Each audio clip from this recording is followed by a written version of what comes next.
Dans ce podcast, je te présente Camille, qui a perdu 37 kilos en seulement 40 semaines, grâce à un nouveau stéroïde naturel et sans effet secondaire, qui propulse littéralement ta progression, à savoir un coaching avec moi. Ce podcast, c'est l'histoire d'un gars qui a commencé la muscu à 15 ans, qui a atteint progressivement 107 kilos, et qui un jour s'est vu sur une photo, mais ne s'est pas reconnu. Dans ce podcast, on te partage tout, le déclic, les étapes, la stratégie, les erreurs, les doutes, mais aussi comment il a retrouvé progressivement le contrôle de son corps et de sa vie. Alors si tu te retrouves ne serait-ce qu'un peu dans ce qu'il raconte, ce que tu vas entendre pourrait bien te faire changer à tout jamais. J'ai commencé la muscu quand j'avais 15 ans. Forcément, tu commences la muscu, tu vas un peu à gauche, à droite. Et du coup, en fait, c'est venu comme ça. Et après, j'ai plus jamais arrêté. Et en fait, voilà, forcément, quand tu commences la muscu, tu fais pec-bras. Voilà. Et donc, tu fais des pompes dans ta chambre. Et puis en fait, j'ai vite pris goût. Rien que le fait d'avoir un moment pour soi. Donc, tu t'entraînes, tu mets ta musique. Et en fait, j'ai vite été pris dans le truc. Niveau alimentation, voilà, quand tu habites chez tes parents, du coup, tu peux pas vraiment gérer. Donc, on va dire que tu fais au mieux. C'est-à-dire, voilà, tu prends... à l'époque, on faisait beaucoup la promotion de tout ce qui était whey, gainer. Je sais pas si tu te rappelles les gainers C-Tech. Les gainers cités. C'est Ouais. vrai qu'il y a eu une grosse époque de gainers. C'était Mutant Mass. Ouais, c'est ça. Ils avaient tous des noms de ouf à C'est l'époque, ça, les c'est ça. gainers. Et c'est vrai qu'il il y avait vraiment au bout d'un moment une propagande autour du gainer en mode tu veux prendre de la masse, prends du gainer. Ouais, c'est ça. Et c'est venu après le truc du en fait le gainer c'est pas ouf. Ouais, c'est ça. Et en fait, je sais, à l'époque, Citec, ils avaient un gainer. C'était encore à l'époque où c'était la mode, tu sais, les morphotypes. Et donc, tu avais le gainer spécial ectomorphe, tu sais. Et en fait, voilà, moi, tu t'identifies à un ectomorphe, donc voilà, il faut prendre le gainer ectomorphe. Et donc, ce qui fait que, du coup, tu sais, tu manges un peu. On te dit, ouais, pour prendre du muscle, il faut manger beaucoup. Donc, tu manges beaucoup. Et donc, au final, tu construis pas vraiment de muscles et tu prends de la graisse. Donc en fait, au début, moi je partais d'une base qui était assez skinny, pas forcément sec non plus. J'étais pas gras non plus. Mais on va dire que allez, à 15 ans, je pesais 55 kilos. Donc voilà, c'est vrai que j'étais extrêmement maigre. Donc tu commences la muscu voilà, pour prendre du volume. Et peu importe du coup, on va dire, le gras que tu vas prendre, tu manges et puis tu dis... voilà, il me faut ça pour que je puisse construire du muscle. Et j'ai fait du coup des grosses prises de masse. Après, voilà, j'habitais encore chez mes parents, donc heureusement, j'ai pas fait. Tu sais, quand tu habites chez tes parents, c'est eux qui te cuisinent. Et donc, du coup, voilà, j'ai pas bouffé en trop grosse quantité. Mais on va dire, c'est quand j'ai pris mon indépendance et que du coup, voilà, tu es dans un appartement, tu peux un peu cuisiner ce que tu veux. Et c'est un peu à ce moment-là, du coup, que je me suis dit, bon, voilà, tu sais, tu avais les Américains type Rich Piana, Jay Cutler, etc., qui te disaient, ouais, si tu veux prendre du muscle, il faut manger, tu vois. T'as Rich Piana qui te dit, ouais, eat 6-10 meals a day. Et en fait, j'ai un peu suivi cette mouvance, en fait. Et donc, j'étais, ça je te l'avais déjà dit, Denis, c'est que j'étais plus à l'échec musculaire dans mes repas plutôt qu'en échec à la salle, quoi. Donc, c'est vrai que c'est pas la meilleure manière de prendre du muscle, en fait. À l'époque, il y avait aussi ce truc de, ouais, il faut surtout pas faire de cardio parce que sinon, faut que tu te reposes un maximum.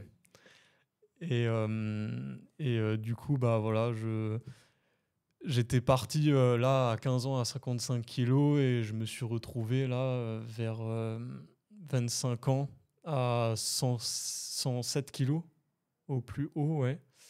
Et du coup, bah, donc forcément, il y avait de la masse, musculaire, parce que bah voilà, j'avais 43 de tours de bras de mémoire, je crois.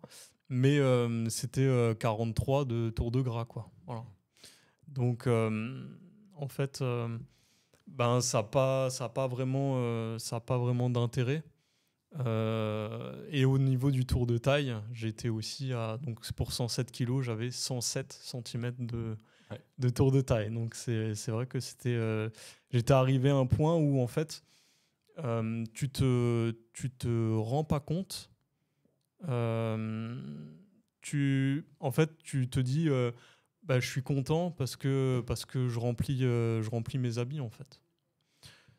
En fait, quand j'étais jeune, bah voilà, t'es maigre et vu que tu veux ce que tu n'as pas, et bah, tu vas être balèze, tu vois.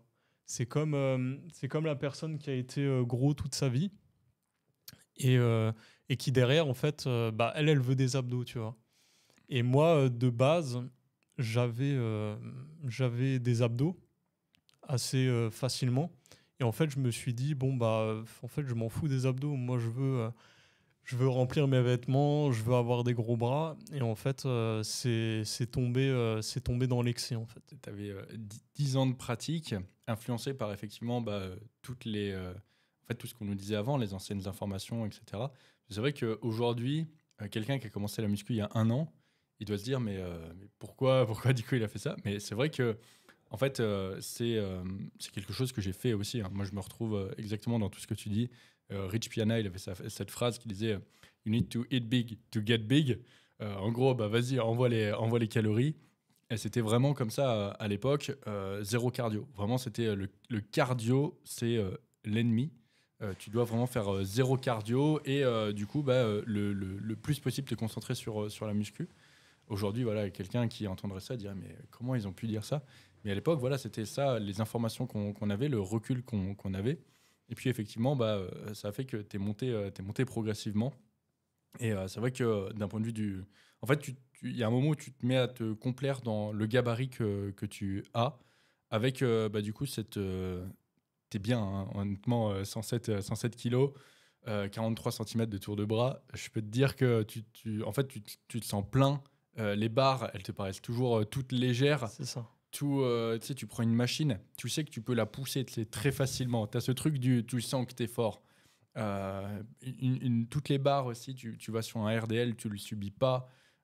Tu vas sur un mouvement de squat, de hack squat. En fait, tu as le tour de taille qui est tellement large, tu as l'impression que tu es par balle. En fait, t'as- tu peux mettre une ceinture par-dessus, mais c'est comme si tu en avais trois. Tu vois, tu as, t'as un tronc qui est vraiment bien maintenu. Et effectivement, c'est ce que tu dis, tu te mets à te complaire dans cette situation-là. Et puis, parfois, tu sais, ça peut arriver, quelqu'un qui te dit oh, tu devrais faire une sèche. Mais c'est pas pour ça que tu dis oui, oui, oui. Mais tu restes quand même dans ta situation.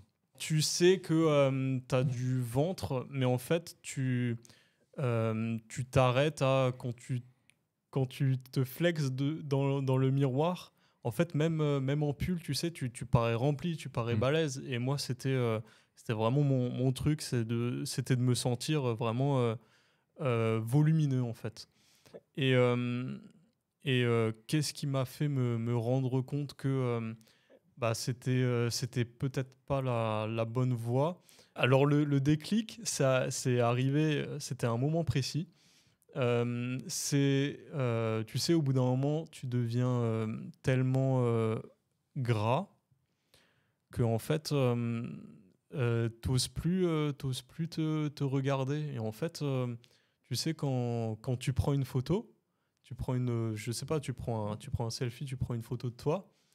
En fait, tu caches là vraiment presque l'entièreté de ton visage. Et en fait, tu t'en rends pas vraiment compte, mais le déclic, c'est vraiment quand je m'étais baigné, je me souviens à Annecy, chez ma sœur, je m'étais baigné dans le lac et mon père m'avait pris en photo Et donc voilà, ils nous les avaient envoyés sur le groupe WhatsApp. Et je regarde les photos et je me dis, putain, mais en fait, je suis dégueulasse là. Tu vois.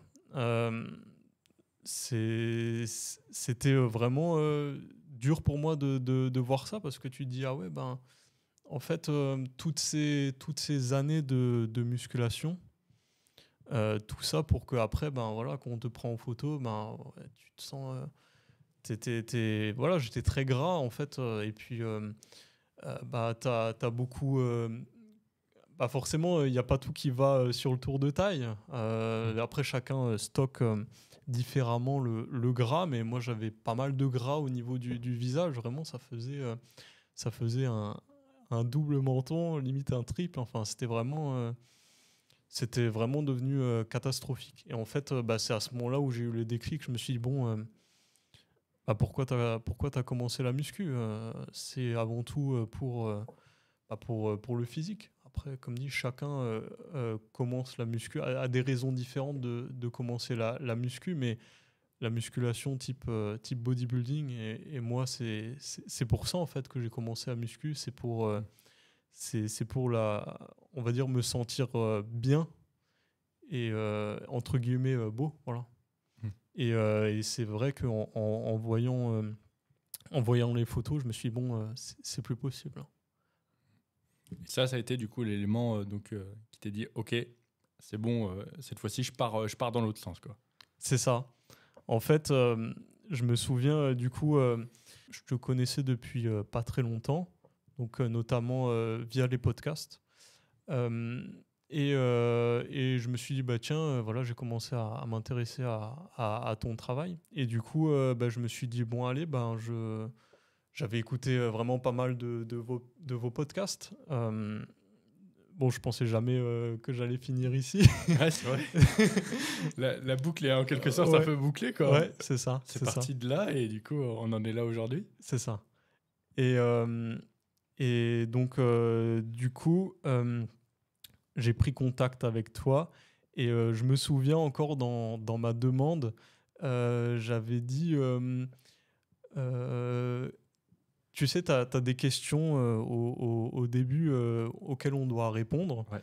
Et dans une des questions, c'est bah voilà, quels seraient tes objectifs? Et en fait, jusqu'au bout, je m'étais dit, bon, alors c'est clair et net, il fallait faire une sèche, mais je me souviens, j'avais répondu à la question par quels sont vos objectifs? Bah, peut-être éventuellement faire un maintien, tu sais, un maintien ou tu vois, j'avais limite peur de faire une sèche, bah, parce que au fond je savais que ben j'allais entre guillemets perdre tout mon volume. Et en fait, bah oui, après tu te rends compte que au fond de toi, tu le sais, que tout ce que, entre guillemets, t'as construit, il y a beaucoup de gras par-dessus. Et en fait, bah, tu sais, le gras, ça amène aussi pas mal de volume. Je sais que Gandil disait que le gras, c'est le leurre du naturel. Après, moi, j'étais tellement gras que voilà, ça ressemblait plus à rien. Je sais qu'il y en a qui le stockent bien. Mais en fait, c'est vrai que même au début, en fait, j'avais actionné tous les boutons pour faire une sèche. Mais même, tu sais, au début, j'étais un peu hésitant. Effectivement, je me souviens donc de ce premier formulaire. Et forcément, donc, quand on commence le coaching, donc le formulaire, c'est quand on a déjà réservé sa place. Et après, donc, il y a le premier appel, justement, où on reprend ensemble le questionnaire. Et durant en fait, cet appel, on fait un point sur justement bah, tout ce qui a été dit dans le questionnaire. Le but, c'est d'avoir un maximum d'informations pour par la suite bah, paramétrer la diète comme il faut et adapter également donc, l'entraînement comme il faut. Et justement, on avait repris pas mal de points et je me souviens vraiment, parce que ça fait, faut le dire, ça fait plus d'1 an qu'on est en coaching. Ouais, donc ça remonte, mais je m'en souviens encore très très bien de cet appel parce qu'il y a eu pas mal de choses intéressantes. dont déjà, dans un premier temps, la rediscussion de l'objectif pour dire non, on va pas faire un maintien. Et ouais, je me souviens très bien de ça. Après, ouais, si tu veux, je te laisse raconter ce premier appel, toi, comment tu l'avais vécu. Et après, j'apporterai mes éléments si tu veux. En fait, je savais au fond de moi que voilà, il fallait que je sèche. Et en fait, tu sais, je faisais entre guillemets pas mal d'erreurs, mais je continuais à les faire. Mais en fait, euh, quand je te les ai dit, c'est vrai que ouais, on avait pas mal rigolé. Donc voilà, c'est vrai que tu sais, et c'est le cas pour beaucoup de gens, je pense, on se ment beaucoup à soi-même. Et en fait, on veut pas, même si au fond de soi, on le sait, on va pas, on va un peu se mentir à soi-même, en fait. Et on va pas appliquer euh, les on va dire, tu vas pas appliquer ce qu'il faudrait pour toi. Euh, et en fait, donc c'est pour ça que je me suis dit, bon, c'est quoi le meilleur moyen pour que je suive la bonne voie, on va dire, c'est-à-dire faire une sèche, voilà, parce que c'était urgent de faire une sèche. Je me suis dit, ok, tu prends un coaching. Voilà. Et en fait, un coaching, ça te déleste parce que derrière, en fait, tu donnes, entre guillemets, une partie des décisions que toi, tu aurais prises qui ne seraient pas les meilleures. Et en fait, vraiment, tu délègues. Et comme ça, tu n'as pas besoin d'y penser, en fait. Et après, un coaching, je me souviens, tu en avais déjà parlé. C'est comme si toi, tu connaissais les chiffres du loto Mm. et en fait, que tu me les donnais et c'était bon, je gagnais en fait. Donc, je savais en fait que en prenant un coaching, que j'allais être obligé de suivre à la lettre ce que tu me donnais. Pourquoi ? Parce que il y a une contrainte, il y a une contrainte financière dans un premier temps. Il y a une contrainte où si tu fais de la merde, je peux peut-être pas dire des insultes. Si, tu peux. Ah ok. Parce que effectivement, s'il fait de la merde, je lui tombe dessus. Voilà, c'est ça. Ouais.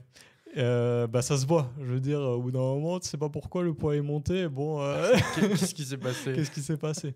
Donc voilà, c'est vrai que en fait, ça t'oblige à suivre, à suivre un plan défini que tu n'as pas choisi. Et en fait, du coup, tu mets pas d'émotion dans le système pour arriver au résultat. Et du coup, juste, tu suis le plan et voilà, et ça se déroule sans accroc, en fait. Il faut juste suivre le plan. Voilà. Exactement. Et après, c'est justement à moi de faire le plan pour qu'il soit le plus facile à suivre possible. C'est justement quelque chose...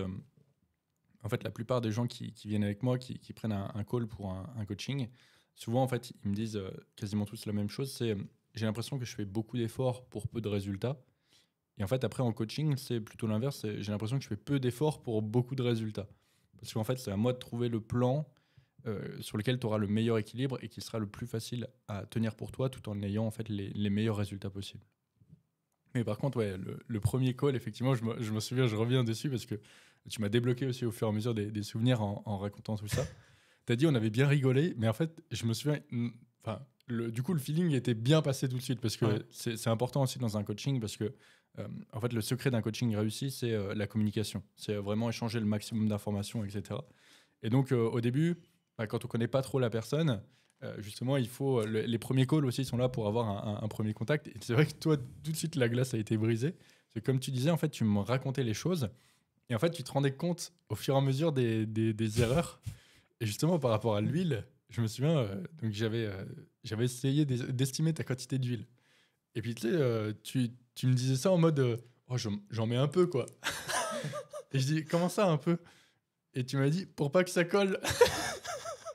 Tu m'as dit pour pas que ça colle. Je dis ok. Et tu sais, là, je commençais à. Parce que tu m'avais parlé que justement, tu sais, dans ta famille, voilà, il y avait aussi pas C'est mal ça. d'huile. Et c'est là où je t'avais demandé ta consommation par semaine d'huile. Et là, tu m'as dit, je sais pas, une bouteille, ça fait 1 semaine et demie. Et moi, je t'avais dit, mais attends, mais moi, une bouteille, elle fait 6 mois, même plus, tu Je vois. me souviens. Et c'est là où je t'ai dit, ah ouais, ok, on y va fort sur les lipides. Ça, plus l'huile de coco aussi. Voilà. L'huile de coco, là, maintenant, ça revient. Que je mettais, tu sais, tu fais des crêpes farine de patate douce. L'huile de coco, c'est bon. Tu vois. Donc, C'est bon. tu mets, tu vois, tu fais 3 crêpes. Tu mets de l'huile de coco à chaque crêpe. Tu Ah oui, vois. à chaque crêpe, ça Voilà. lui donne un petit goût. Bah oui, voilà, c'est ça. C'est trop bon, l'huile de coco. Ok. Et du coup, donc, ça, c'était le premier appel. Et ensuite, du coup, donc, j'ai défini la stratégie de mon côté. Donc, on a discuté parce que, encore une fois, dans un coaching, c'est pas il y a un coach et l'élève. C'est vraiment, en fait, on est une équipe. Et le but, c'est que voilà, chaque personne atteigne son objectif. Et donc, lors de ce premier appel, je dis, OK, la stratégie, c'est on va faire un déficit calorique, on fixe des objectifs à court terme en général, et on se dit, voilà, dans 3-4 mois, il faut qu'on soit là. Et donc, par rapport à ça, on s'est mis d'accord, on a mis en place la stratégie, je t'ai fait donc la diète, je te l'ai envoyée, et du coup, comment ça s'est passé? Mal. J'ai tout arrêté.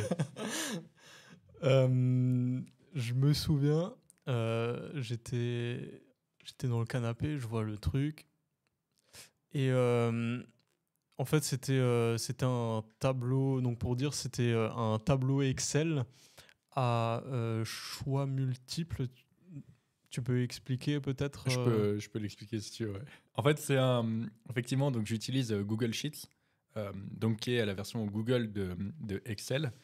Et en fait, ce qui est très pratique, c'est que ça permet de faire des plans alimentaires à choix multiples, donc comme Camille l'a expliqué, sur lequel en fait tu peux vraiment planifier facilement tes menus.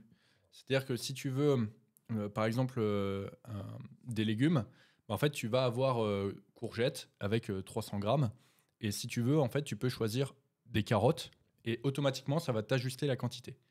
Et en fait, la stratégie en fait avec Camille, c'était de redéfinir une structure dans l'alimentation, parce que du coup, c'était un peu ça qui manquait. Donc, remettre en place une structure, également mettre en place une notion de quantité, et également montrer que du coup, il y avait des équivalences qui étaient possibles à travers ces groupes d'aliments. C'est pour ça que le choix de ce plan alimentaire-là, fait de cette façon-là, était la meilleure option. Je fonctionne pas de la même façon avec tout le monde. Vraiment, en fait, chaque personne a sa diète qui est adaptée. Mais pour le coup, par rapport à tes besoins, c'est ce qui te correspondait le mieux.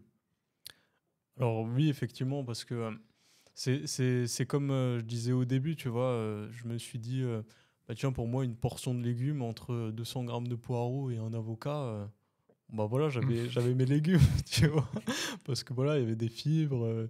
Voilà, tu vois un reportage Arte, on te dit que manger des légumes, c'est bon, donc voilà, tu manges les légumes. On te dit, ouais, voilà, une bonne assiette, c'est de la viande, des féculents et des légumes. Et c'est vrai que je réfléchissais pas plus loin. Et en fait, c'est vrai que quand tu veux traquer, en fait, tu sais même pas par où commencer parce que, ouais, tu sais pas, tu rentres ça dans ton application, mais combien de grammes de protéines combien il te faut? C'est vrai que maintenant, on a les informations. Voilà, on sait que voilà, les protéines, c'est 2 grammes par kilo de poids de corps, les lipides, c'est 1 gramme, et ensuite, après, le reste en glucides. Mais c'est à l'époque, en fait, quand je dis à l'époque, j'ai l'impression que c'était il y a 20 ans, mais ouais, il y a de ça 10 ans, ou même, il y a de ça quelques années, c'était pas aussi démocratisé qu'aujourd'hui. Après, j'ai peut-être pas non plus les bonnes informations. Bah, en fait, si tu veux, aujourd'hui, même en sachant en fait combien de grammes de protéines il te faut, combien de grammes de glucides il te faut et combien de grammes de lipides il te faut, aujourd'hui, la plupart des gens, ce qui leur manque, c'est une structure qui leur est adaptée. C'est-à-dire que il y a des personnes, elles vont prendre une application de tracking, elles vont se dire, bah, ok, je sais ce qu'il me faut au total sur la journée, mais elles ne savent pas comment le répartir et donc comment le diviser entre les différents repas et quoi mettre en fait dans ces différents repas. C'est ça en fait. Parfois, c'est pas parce qu'on a les infos que derrière en fait on a la structure et l'application. Et ce que je vois par rapport aux personnes qui viennent avec moi en coaching, c'est parfois j'ai des screens MyFitnessPal de gens qui mangent riz poulet. Genre, je dis, bah, tu m'envoies ta semaine, c'est riz poulet à chaque repas. Avec parfois, il y a des haricots verts et de temps en temps, il y a un McFlurry qui se balade, tu vois. Mais je dis, bah, super, en fait, tu as une application de tracking, mais tu ne l'utilises pas. Je dis, bah, en fait, ce qu'il faut, c'est repartir de la base. Et c'est là où, en fait, je les repasse sur un plan alimentaire pour ensuite, après, on peut refaire une transition. On en parlera un peu par rapport à toi. Mais c'est vrai, c'est ça qui était bien avec ta diète, c'est que derrière, tu manges varié en fait. Et c'est vrai que moi, d'un point de vue lassitude, tu peux pas manger toujours la même chose. Et puis, voilà, il faut varier, rien que pour un aspect santé. Faut varier un maximum ces aliments, que ce soit voilà, ces sources de protéines, ces glucides, ces lipides, et puis même quand tu es invité, ou voilà, il faut savoir être flexible. Et en fait, ouais, c'est vrai que ça m'a appris à avoir une bonne structure alimentaire. Et en fait, il y avait donc une source de protéines, une source de glucides, une source de lipides. Et derrière, il y avait aussi un fruit. Et moi, c'est vrai que j'ai pas l'habitude spécialement de manger des fruits à chaque repas. Et en fait, cette habitude-là, je l'ai gardée. Parce qu'en fait, voilà, je trouve ça bien. Voilà, ça te rajoute des fibres, des vitamines. Et en fait, c'est vrai que ça m'a appris à avoir une bonne structure alimentaire. Et aussi un peu une structure alimentaire qui est plus axée santé.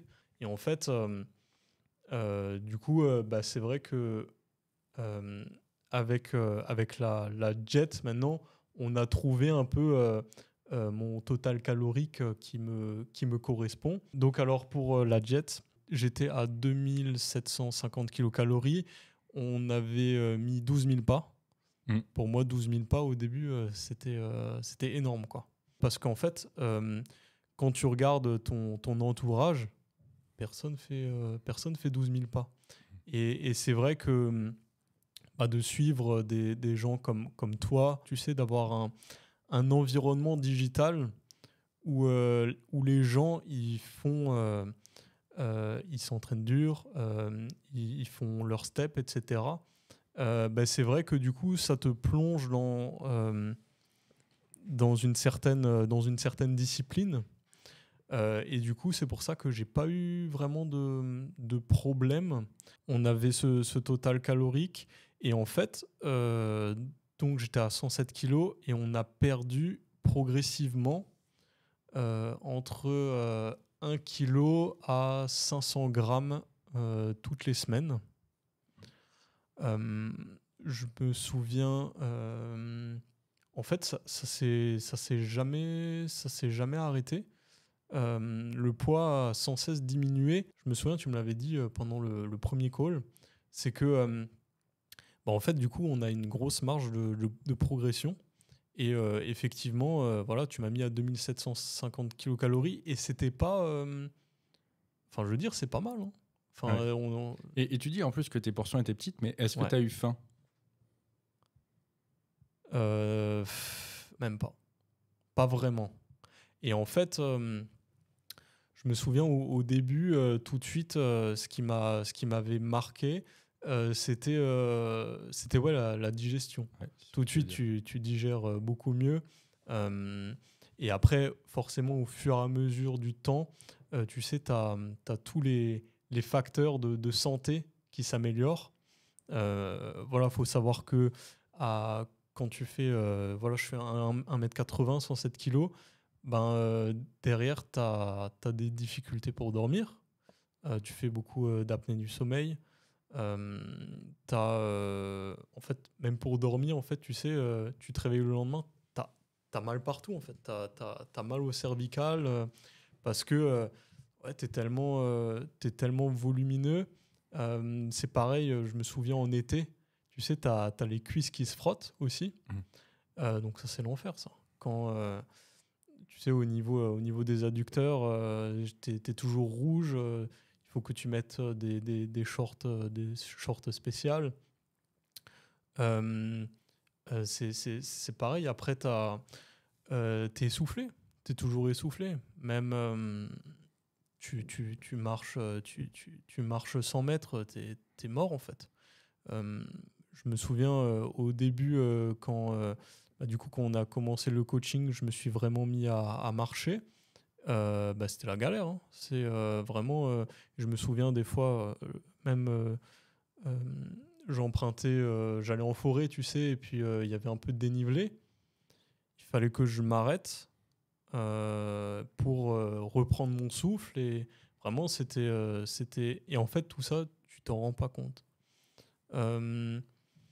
Parce que je pense, même si de base j'étais parti très maigre, en fait, ça vient tellement, tu sais, ça vient pas du jour au lendemain, ça vient tellement progressivement que tout ça, ouais, tu t'en rends pas compte. Et donc, en fait, du coup, pour toi, c'est une habitude d'être comme ça. Et en fait, c'est vrai que tu te dis, mais pourquoi, en fait, je me forçais à être à 5000 kilocalories? C'est quand même... enfin, c'est pas... c'est un peu contre nature, c'est contre ta santé, c'est contre ton physique. Mais et c'est là qu'on voit que on a pas mal de blocages. Et en fait, on sait au fond de nous ce qu'il faudrait faire, mais on le fait pas. Tu vois. Tu sais, t'as tout ton entourage qui te dit bon, maintenant, enfin, je veux dire, ouais, tu manges trop, c'est trop maintenant. Enfin, ça ressemble plus à rien. Et en fait, ouais, tu restes vraiment dans ton truc. Après, c'est ce qui m'a aidé aussi pour la sèche, tu vois. Avoir ce côté aussi déterminé. Ouais, mais t'étais pas seul après dans ta sèche. Bien sûr, oui, oui, bien sûr. Donc, ce qui fait que souvent, tu sais, le problème, c'est le manque d'objectivité avec soi-même. Comme tu dis, on sait au fond de nous ce qu'il faut faire, mais on le fait pas et on normalise des choses qu'il ne devrait pas. J'en avais parlé dans un podcast, c'est le problème de la norme. C'est en fait quand quelque chose est là depuis tellement longtemps qu'au final, tu es surpris quand tu l'as pas.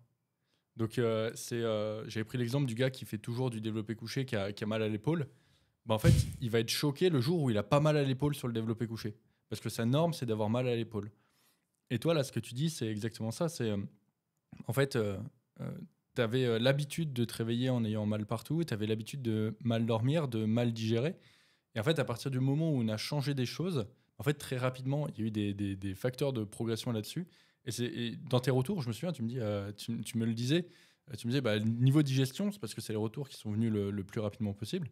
Et en fait, voilà, ta norme, c'était de pas être ouf, entre guillemets, du côté de la digestion. Et tout de suite, dès que ça a changé, en fait, c'est ça qui t'a choqué. Alors qu'en fait, c'est l'inverse qu'il aurait fallu. C'est avoir toujours une digestion nickel, et le jour où, justement, ça va pas, c'est ça, en fait, le truc qui est pas bon dans la norme. Mais en fait, comme tu dis, la plupart des gens s'enferment justement dans ça, savent au fond que ça va pas.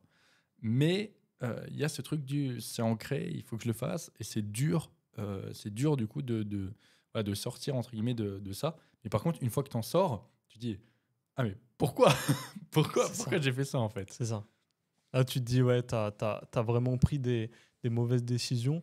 Après, effectivement, les premiers retours que je t'ai envoyés, effectivement, c'est oui, tu te sens mieux, etc. Ouais, je me souviens, je te disais ah ouais. bah là, au début, tu perds pas mal de force, en fait. Et ce que tu perds, au début, du coup, ben, c'est tes stocks de glycogène. Donc, du coup, en fait, tu es gras Mm. et tu perds tes stocks de glycogène. Donc, en fait, tu as un physique moins massif, mais toujours gras. Donc, ça, c'est vrai que c'est très dur et c'est des moments où vraiment, faut pas lâcher. Et je pense que si tu fais ça seul, tu sais, tu peux toujours. Enfin, ouais, si tu fais si tu fais ce processus seul, c'est à ce moment-là où tu vas commencer à douter, en fait. Mm. C'est à ce moment-là où tu vas commencer à dire ah ouais, mais bah avant je me sentais mieux, et puis là bah, j'ai plus de pump, et je me souviens ça, je te le verbalisais, et tu me disais écoute, c'est normal, voilà. Mm. C'est comme ça, c'est le chemin, et en fait, bah ouais, du coup, tu suis. C'est vrai que, en fait, par rapport au point de départ, donc on est parti de 107. Et je suis en train de regarder là, du coup, sur ton log. Mais on a perdu du poids donc relativement rapidement parce qu'au bout de 44 semaines, on était à 70,5 kilos. Donc ça fait 37 kilos qui ont sauté en l'espace de 44 semaines. Donc ça fait 10 mois à peu près. On a fait 10 mois de déficit. Ouais, c'est ça. Ouais. Donc, je ne sais pas si vous vous rendez compte, mais 37 kilos en 44 semaines, ça fait effectivement plus de 500 grammes par semaine et un tout petit peu moins d'1 kilo. Sachant que ça a fluctué évidemment en fonction des semaines. Mais du coup, c'est une perte de poids qui est relativement importante. Et donc, forcément, par rapport à ça, quand la perte de poids est importante, c'est ça qui joue forcément sur le corps, il change vraiment. Il change vraiment. Au niveau du tour de taille, on peut en parler, hein, mais on était parti de 107 et on est descendu au plus bas. Je suis en train de regarder. De mémoire, c'était 76,5, il me semble. J'ai un 75 là, tu vois. Ah oui, 75, oui, c'est vraiment fin de siècle. Tout ça pour dire que quand on passe de 107 à 75, donc c'est pareil, ça fait 32 cm de tour de taille en moins. Forcément, ce que je disais tout à l'heure, ce que j'expliquais, ce côté du... ouais, tu te sens bien sur tes mouvements de poussée, de squat, de hack squat, etc. Parce que tu as tout le tronc qui est maintenu. Tout ça, tu l'as plus. Donc forcément, en fait, tu as un gainage qui est beaucoup plus compliqué. Et puis même par rapport à ton poids de corps de manière générale, tu fais des extensions triceps, la charge, elle te remonte vers le haut. Sauf que quand tu fais 30 kg de moins, c'est plus la même chose. Tu galères beaucoup plus à te stabiliser.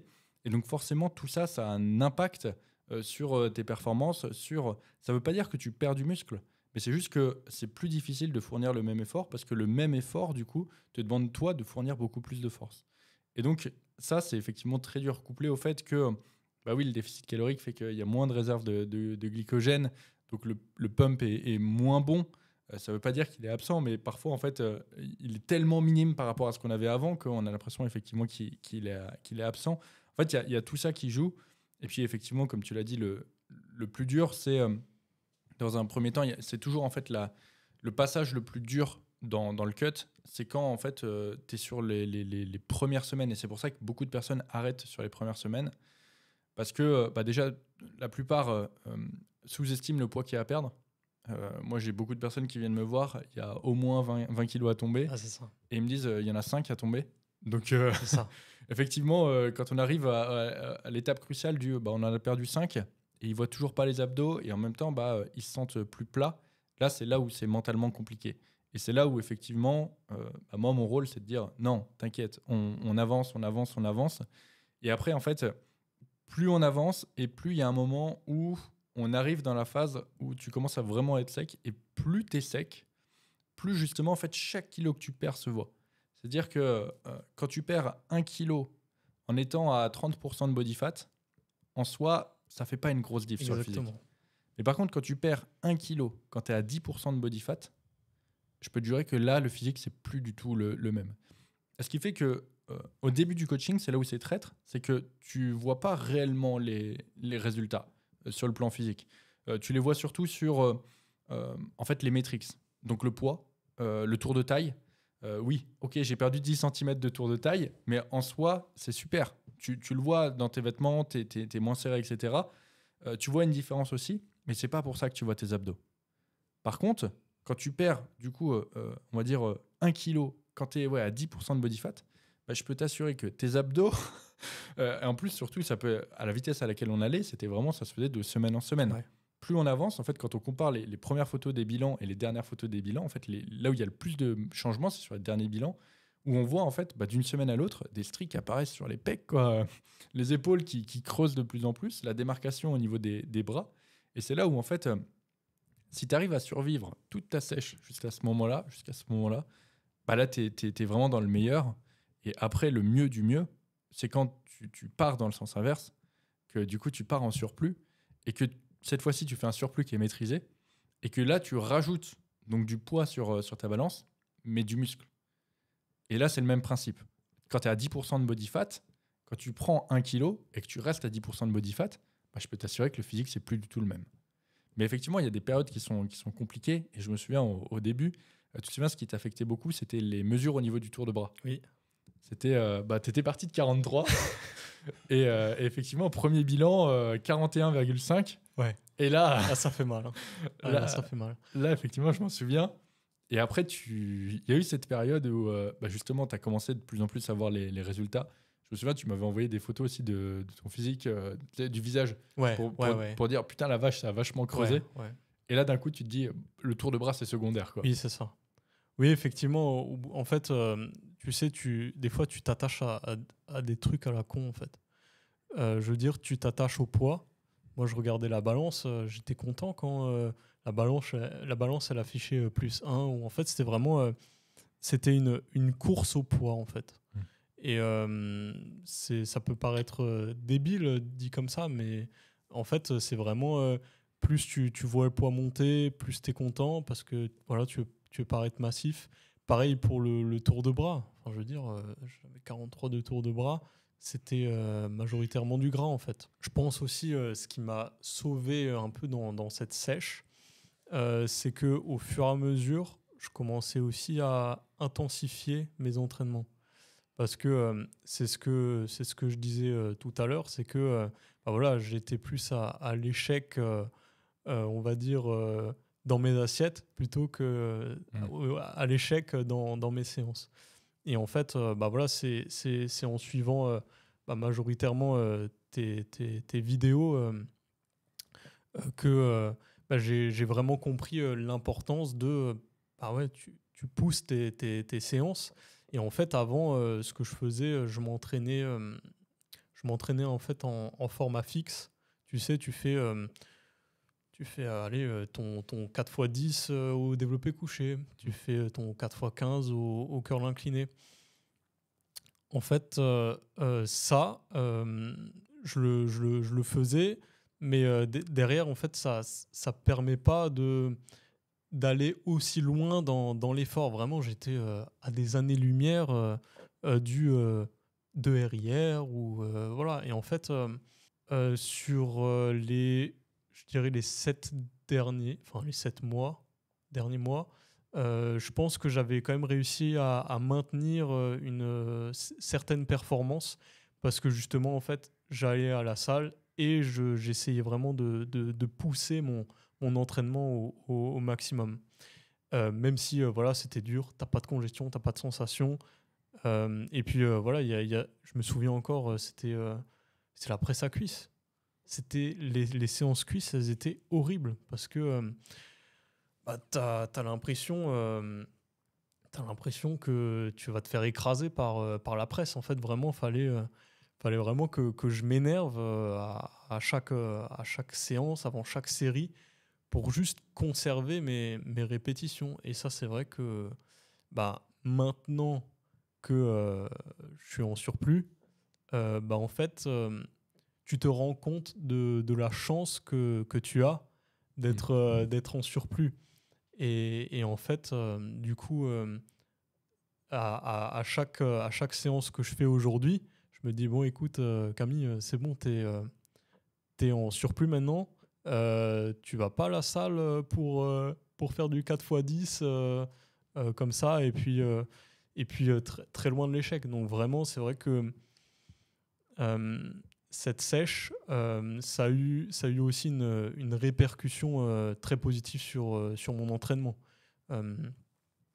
Déjà, tu te rends compte de la chance que c'est d'avoir, là actuellement, je spoil, mais je suis à 3500 kilocalories.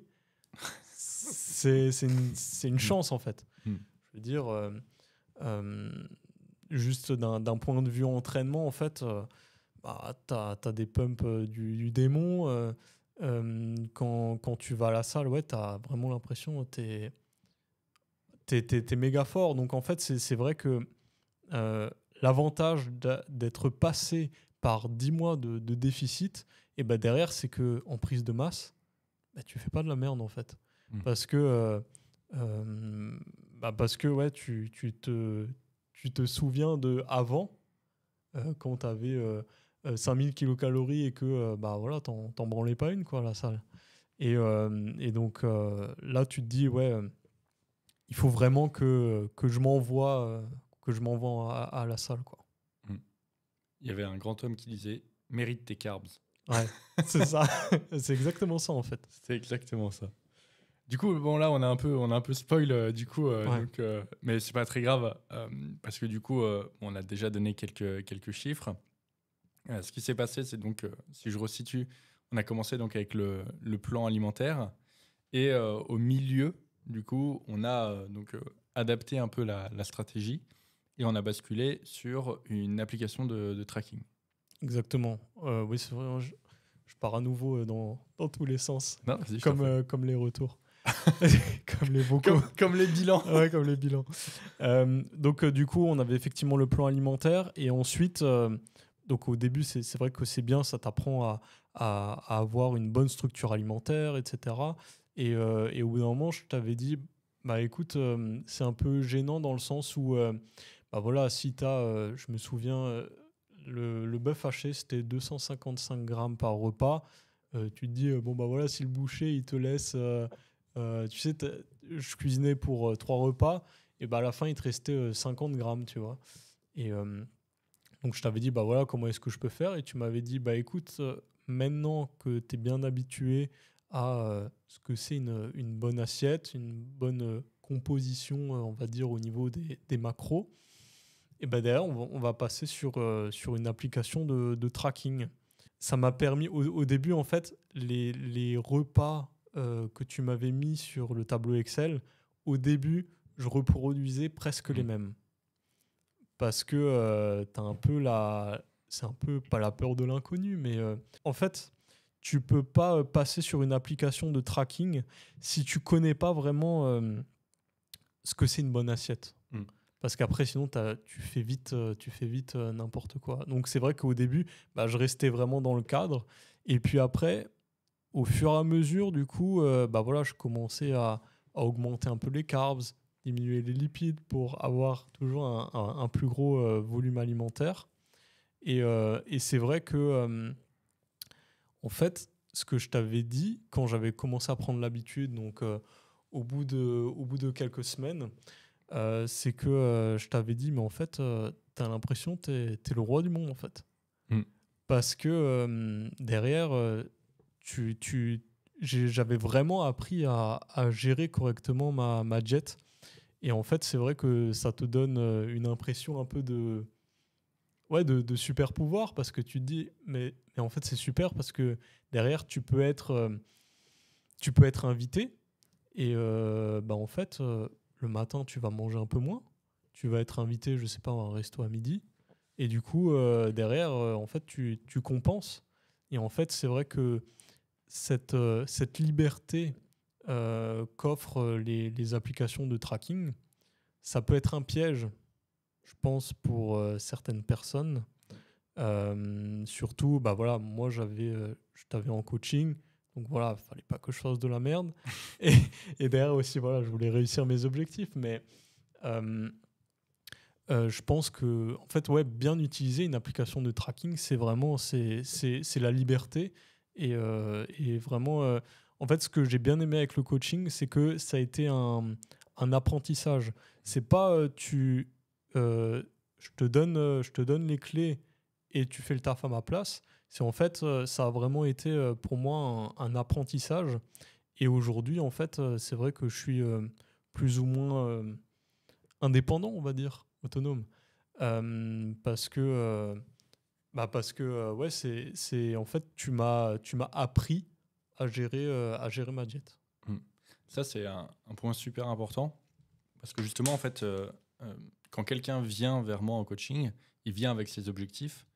Et moi, en fait, j'ai 2 objectifs dans un coaching. C'est le faire atteindre ses objectifs et le deuxième, c'est le former à l'autonomie. C'est pour ça que justement, c'est super important que tu aies parlé de ça. Et effectivement, tout le monde ne va pas être formé à l'autonomie de la même façon. Mais le but, c'est que quand le coaching se termine, la personne soit parfaitement autonome. Et là, ce qu'on a fait, c'est que du coup, comme j'ai expliqué tout à l'heure, au début, ce qui te manquait, c'était une structure, une notion des quantités et une notion des équivalences. Et ensuite, une fois que ça a été ancré, on a commencé à avoir des limitations vis-à-vis du plan alimentaire. Parce que le plan alimentaire, il est très bien pour justement mettre ça en place, mais il y a un moment où, dans la pratique, il faut apporter une touche de flexibilité. Et une fois que ça, c'était acquis de ton côté, on pouvait travailler sur la flexibilité. Et donc, comme tu l'as dit, mais en fait, quand on passe d'un plan alimentaire à une application de tracking, t'es pas le seul. La plupart des gens que je coach, ils font ça. En fait, ils reportent exactement ce qu'ils avaient dans le plan alimentaire, mais c'est ce qui prouve que la notion en fait de structure, de quantité a été bien adaptée. Et après, souvent, ce qui se passe, c'est par que peur aussi. C'est un peu, tu sais, la peur de l'inconnu, comme si tu veux vraiment pas. Tu sais, c'est comme quand je t'avais dit, ah bah tiens, là je passe de 340 grammes, mais en fait je peux manger 500 grammes de pommes de terre, tu vois.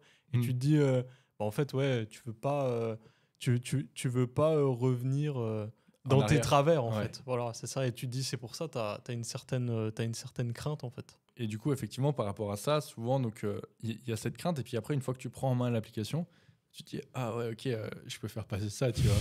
Ok, je peux faire passer ça. Et en fait, la structure de base qui était pas rigide, parce qu'elle a quand même une certaine flexibilité, mais moins rigide forcément que la totale flexibilité d'une application de tracking, en fait, tu l'as fait évoluer. Et au fur et à mesure, elle évolue, jusqu'à trouver en fait vraiment ton équilibre parfait vis-à-vis de la diète et vis-à-vis de tes besoins. Voilà, c'est ce qui t'a permis d'apporter ta flexibilité. Et comme tu dis, en fait, après, on a fait... Donc, on a fait du déficit avec une application de tracking, on a fait la reverse avec une application de tracking, et on a fait du surplus avec une application de tracking. Ce qui fait que maintenant, en fait, tu as vu l'ensemble de toutes les situations. Donc, en gros, maintenant, voilà, comme tu dis, tu es autonome parce qu'on a vu l'ensemble des situations, on a travaillé sur l'ensemble des situations, et à chaque fois, on a géré l'ensemble des situations, quoi. C'est ça. Et donc, du coup, pour revenir au déficit, donc, on a fini le déficit. Je crois que j'étais vers les 70,5 environ. C'est ça, ouais. C'est ça. Et du coup, on a commencé la reverse. Et ce que j'ai par rapport à ça, ce que j'ai bien aimé avec le coaching, c'est que je me souviens, je t'avais dit au début, ouais, moi je veux pas que sur la balance il y ait le chiffre 7. Au début, tu vois. Tu sais, t'es très attaché au poids et je veux pas descendre à 79 kilos. Max 80. Tu m'as dit, t'inquiète, on verra.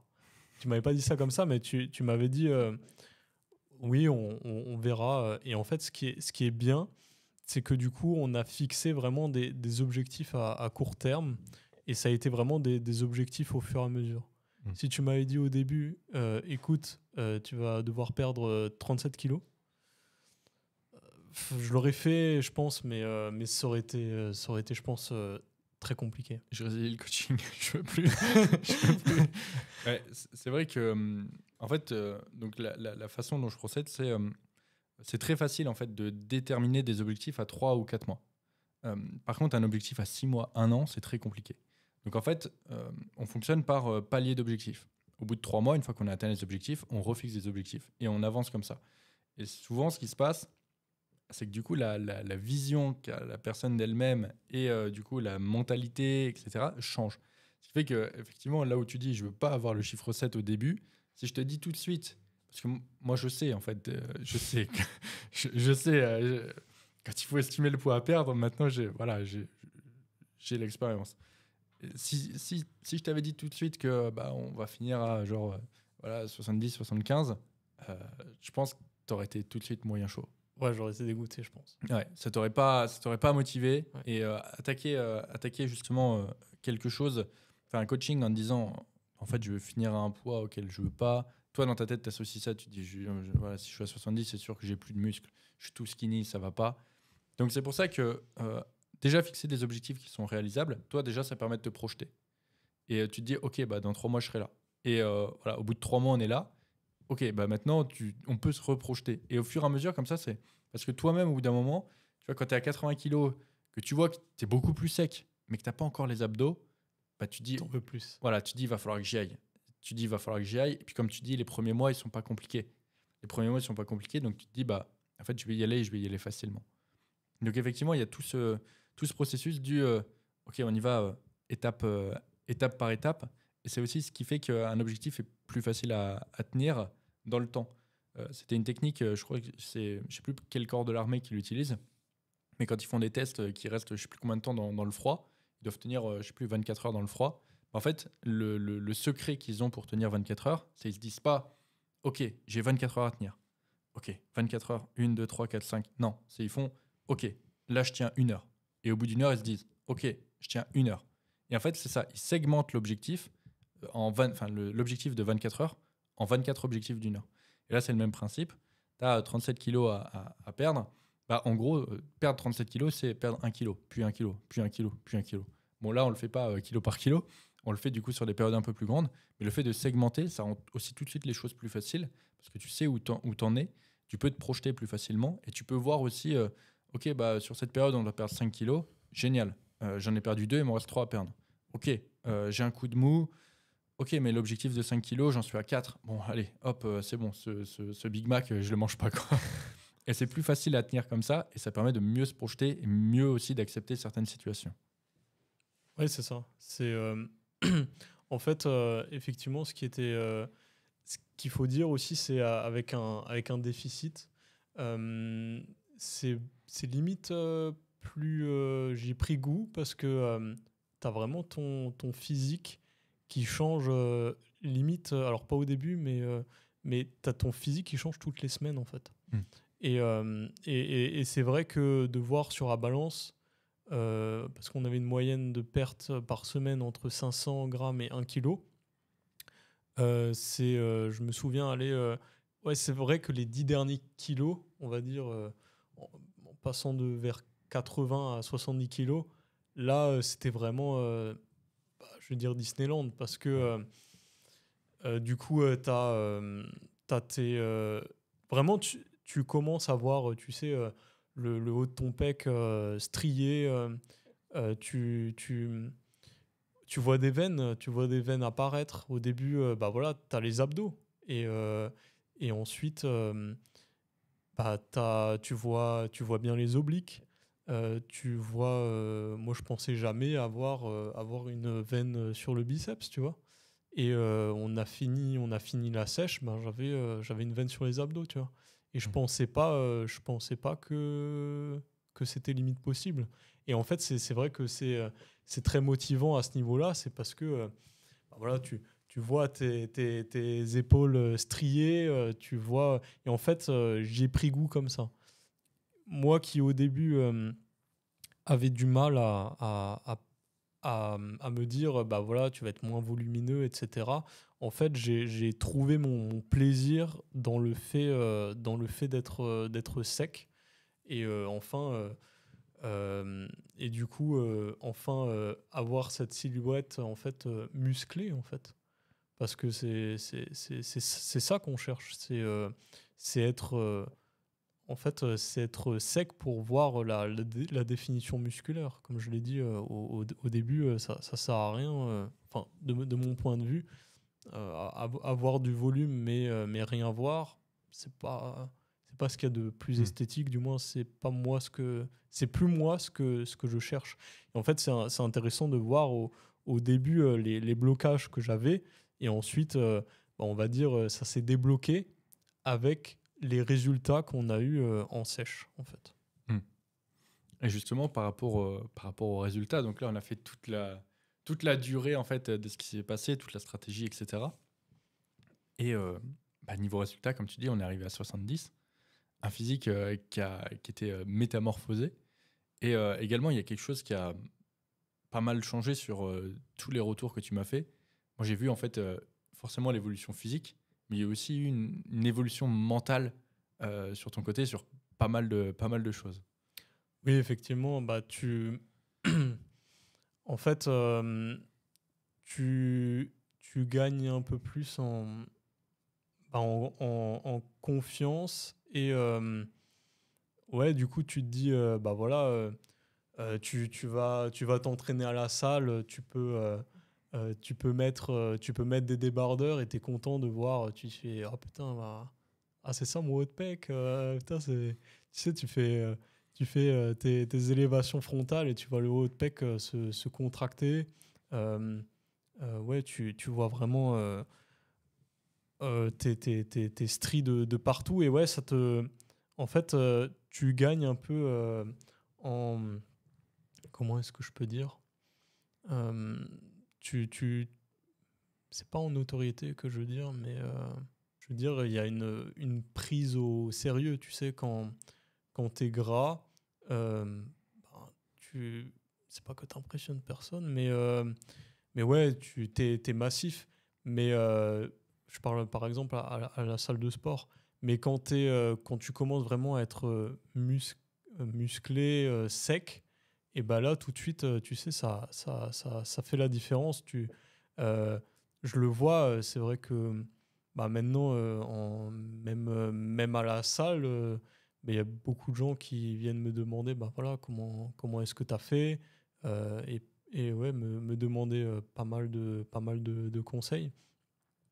Et puis même après, oui, forcément, tu gagnes en confiance en toi. C'est ce que tu disais en off au début du podcast. Avant, je te faisais des vocaux. Voilà, c'est pas les mêmes vocaux que je te fais aujourd'hui. Je pense que il y a de ça un an, voilà, j'aurais peut-être pas pu parler là comme ça dans un podcast ici, on va dire facilement. Après, ouais, ton regard que tu as sur toi, effectivement change. Ouais, tu gagnes en confiance. Tu vois, quand quelqu'un te prend en photo, tu t'es pas dégoûté en fait par ce que tu vois en fait. Et ça, c'est vrai que c'est important. Tout le monde a le droit de se sentir bien dans son corps. Et c'est vrai que c'est dommage de pratiquer la musculation c'est purement esthétique et au final de ne pas se sentir bien. Donc effectivement, ouais, c'est vrai que, comme je l'ai dit, la transformation que tu as eue, la plupart des gens, ils ont ce genre de transformation, ils mettent 6-7 ans minimum à voir ça, ou du moins, enfin, je pense qu'il y a très peu de personnes qui connaissent des gens autour d'eux qui ont perdu 37 kilos en l'espace d'un peu plus de 40 semaines. Donc c'est sûr que tout ça, ça a un changement. Moi, je l'ai vraiment senti, comme tu dis, dans tes retours. En fait, chaque semaine, tu me faisais des retours et tu me disais en fait des choses positives. Donc forcément sur le bilan, mais ça allait au-delà sur du coup effectivement ta vie, les gens qui te demandaient plus de conseils à la salle. Tu as dû avoir des accusations de dopage aussi. Oui, aussi. Ouais, si, genre ouais, si tu prends un traitement ou des trucs comme ça ou oui, forcément. Ouais, j'ai entendu que oui, il y avait des petites accusations à droite à gauche. C'est vrai que en vrai, c'est ce que je t'ai dit. Si je mets la transformation de ton physique sur mes réseaux, je pense que ça va. Pour le coup, là va y en avoir des accusations de dopage. Ou alors les gens ne nous croiront jamais que ça s'est fait en aussi peu de temps, ils vont penser en fait que je mens sur les chiffres, hein, tout simplement. Ils vont se dire ouais, tu fais ça pour avoir du monde en coaching, etc. C'est une certitude. C'est une certitude. Mais effectivement, les accusations de dopage font partie des effets secondaires de mon coaching. Désolé. Il est trop fort. Désolé, c'est comme ça. C'est comme ça. N'oubliez pas, code Denis sur Nutrimuscle. N'oubliez pas. Et en plus, tu fais même la promo. Quel vendeur, ce Denis. Et du coup, par rapport à ça, donc on a atteint l'objectif de la perte de poids. Et maintenant, j'ai envie de dire, on est dans la meilleure partie. Donc, je te laisse peut-être expliquer ça avec toi, ton point de vue. Pareil, au même titre que j'ai appris à gérer une sèche avec ses sensations, et ben, j'ai aussi appris à gérer une prise de masse et contrôler, et aussi comment remonter jusqu'à un total calorique qui est un peu à maintenance, on va dire. Et en fait, c'est vrai que là, on est dans la situation idéale où on a trouvé le total calorique qui est optimal pour que en fait, je prenne du poids, mais pas trop non plus. Et c'est vrai que le poids n'a pas trop bougé. Enfin, tu sais, je m'attendais à ce que ça y est, je démarre une prise de masse. Bah, tu sais, tu vas prendre du poids quand même. Allez, tu vas prendre 500 grammes par semaine. Mais en fait, pas du tout. Et c'est vrai que j'apprends aussi que la prise de masse, ça prend du temps, en fait. À l'inverse du déficit, pour moi, où le déficit, ça va vite, en fait. Tu perds 1 kilo. Et ben, en prise de masse, c'est pas tu prends 1 kilo par semaine. Sinon, c'est à nouveau du gras. Et en fait, c'est vrai qu'avec ce coaching, j'ai appris à comment sécher et comment monter progressivement mes calories jusqu'à arriver au nombre, au total calorique idéal, en fait. Et là, du coup, donc, pour donner des stats, sur la dernière semaine, tu es à 73,1. Donc en gros, on est passé de 70,5 à 73,1 de moyenne. Ce qui nous fait, on va dire, environ 2,5 kg en plus sur, je crois, il y a 25 semaines de surplus. Donc ça fait, du coup, ça fait 100 grammes par semaine. C'est ça. Donc par rapport au... Ça paraît pas beaucoup. Ça paraît pas Comme beaucoup. ça, dit comme ça. Mais enfin, 100 grammes par semaine, oui, ça fait quand même... tu sais, si tu fais ça, si on continue sur ce rythme, ça fait 5 kilos donc, par an. C'est ça. Mais 5 kilos de muscles. Encore une fois, la plupart des gens vont dire bah non, c'est 1 ou 2 kilos de muscles par an. Ouais. Bah, tu vois, la preuve que quand on fait bien les choses, au final, on peut aller au-delà. Le fait d'être vraiment reparti dans la bonne voie, derrière, en fait, j'ai l'impression que ça m'ouvre plein de portes, en fait. C'est comme si tu redécouvres, en fait, l'amour de la musculation. Parce que derrière, en fait, ça t'offre une grande marge de progression et que j'avais un peu perdu. Tu sais, voilà, tu es à 107 kilos, il n'y a plus rien qui bouge. Et en fait, oui, là, le fait d'être sec, d'avoir trouvé le total calorique idéal, et en fait, tu te dis, je vais continuer comme ça tout le long, comme ce que j'ai fait pour la sèche. Et en fait, mais j'ai hâte. En fait, j'ai hâte de voir, de continuer à progresser. Donc, ça veut dire que j'ai commencé la musculation quand j'avais 15 ans.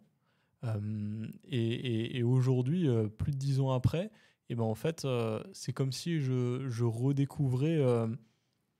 je redécouvre la musculation. Et ça, je pense que... c'est sûr. C'est que ça se serait pas passé aussi vite si j'avais pas pris de coaching, en fait. Et en fait, c'est ça, c'est le message le plus important, on va dire, avec ce podcast, c'est investissez en vous, en fait. C'est c'est important de ouais, c'est important d'investir en soi, et tu gagnes un temps fou en fait. C'est vraiment c'est vrai que le coaching ça a été un gain de temps en fait. C'est l'accélérateur. Je sais qu'il y a certains de mes coachés qui disent le stéroïde naturel. Ouais, c'est vrai, c'est un peu ça en fait. Tu, c'est vrai que ta vitesse de progression, elle est énorme quand tu es coaché parce que bah, voilà, tu sais que tu fais les bons choix. Après, attention à bien choisir vos coachs. Voilà, je vais rien dire ici parce que je sais que c'est pas la mentalité du podcast. Mais ouais, j'ai déjà vu... bah voilà, y a une fille à ma salle qui m'a montré son programme. En fait, bah, le coach, il lui donne... bon, déjà, elle est allergique à certains aliments, bah, il les met quand même dans la diète. Il y a, par exemple, les glucides sont pesés cuits. Donc, voilà. Et tu te dis, bon, je vais pas donner de détails, mais le coach, il prépare pour des compétitions. Donc, tu te dis, mais en fait, je pense que dans le milieu, voilà, il y a pas mal, je veux dire, pas mal de charlatans. Donc, choisissez bien vos coachs. Mais ouais, c'est vrai que investissez en vous, en fait. 37 kilos en moins, une digestion réparée, des nuits normales et un rapport au corps complètement transformé. Ce que Camille a fait, c'est pas magique, parce qu'il n'a pas eu plus de temps que toi, il a juste décidé de se faire accompagner, de faire confiance au processus et d'arrêter de perdre des années à faire les mauvais choix. Alors si toi aussi tu veux te reprendre en main, si tu veux arrêter de faire des efforts dans le vide et enfin suivre une direction claire qui t'amène là où tu veux vraiment aller, mon coaching est là pour ça. Alors réserve ton appel gratuit en cliquant sur le lien dans la description, fais le premier pas et le reste, on le fera ensemble.